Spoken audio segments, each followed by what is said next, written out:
He's with the Nevada Conservation League. Robert, come on up.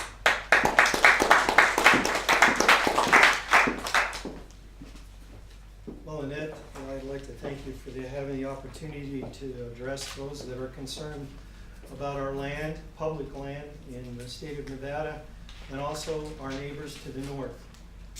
My name is Robert Buntjer. I'm a resident of Nevada since 1963, and I usually start off by saying howdy, but I don't know if that's right to do now, but that's my usual cordial hello. I am the board chairman for the Nevada Conservation League. The Nevada Conservation League is an organization that is the single voice for conservation groups throughout the state.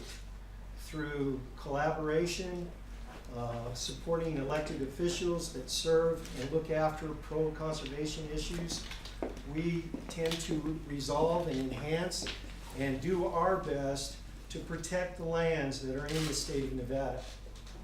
I think the most important thing here is it's very simple.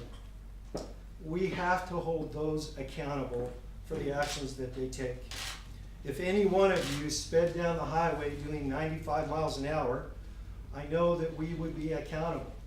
And also the law enforcement would be accountable to take care of the dangers and the hazards that would come about because of that simple act.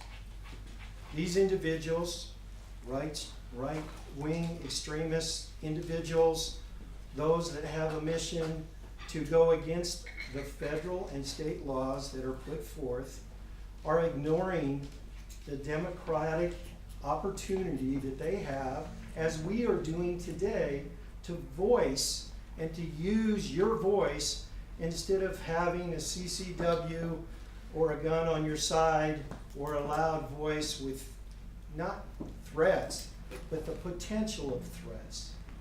That isn't the way that we accomplish things in this nation.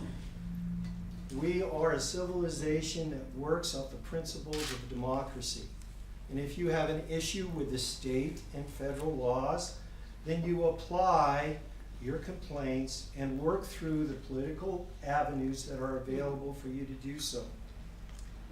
If we continue on the path that has been taken, we will start to see where our public lands are no longer available to public hands.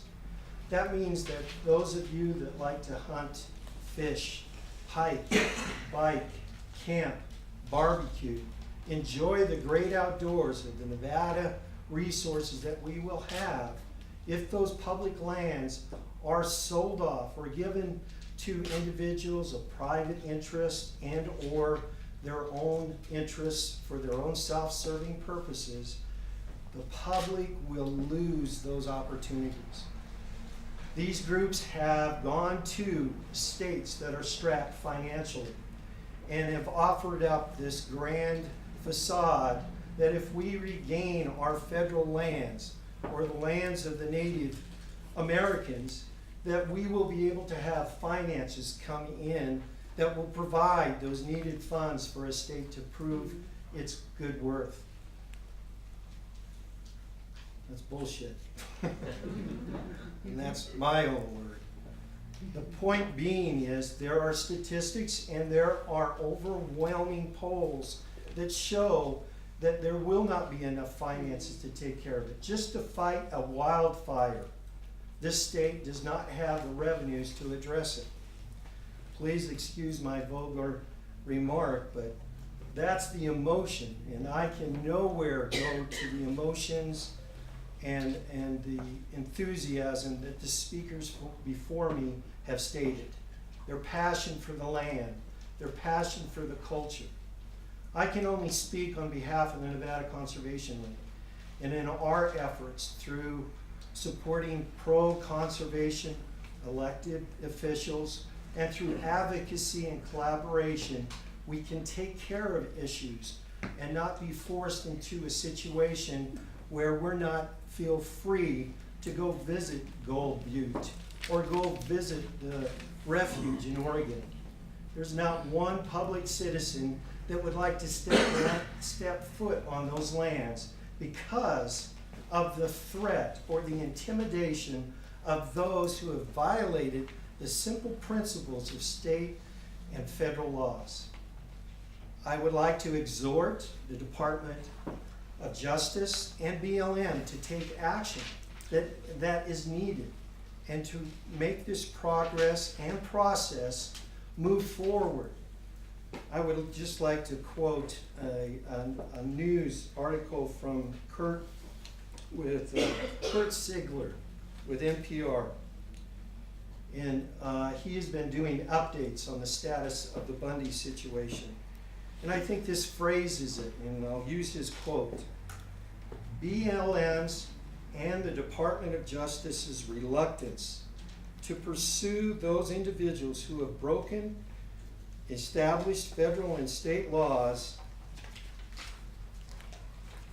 does nothing but help legitimize it by their inactions, which might help explain the latest drama right now in Oregon.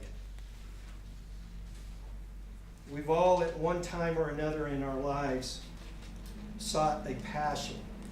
My passion is, of course, for my family, their future, my 13+1 grandchild that's on the way, for them to be able to enjoy the resources that Nevada offers.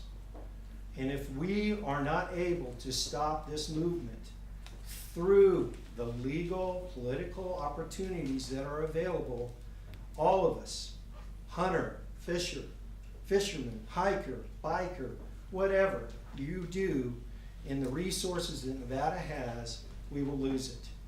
Please make your voices heard. As the Nevada Conservation League has done over the last 6 months, we have sent out mailers, phone calls, postcards to the 5 assembly districts that surround the areas that are involved in this. We are making an effort on the part of the conservation community, and that's why we're here today, to just add our assistance and also to bring some credence and also to stand shoulder to shoulder with those that have spoken and are going to speak about our interest in the conservation of Nevada and what is going on in Oregon. Thank you very much, Yvette.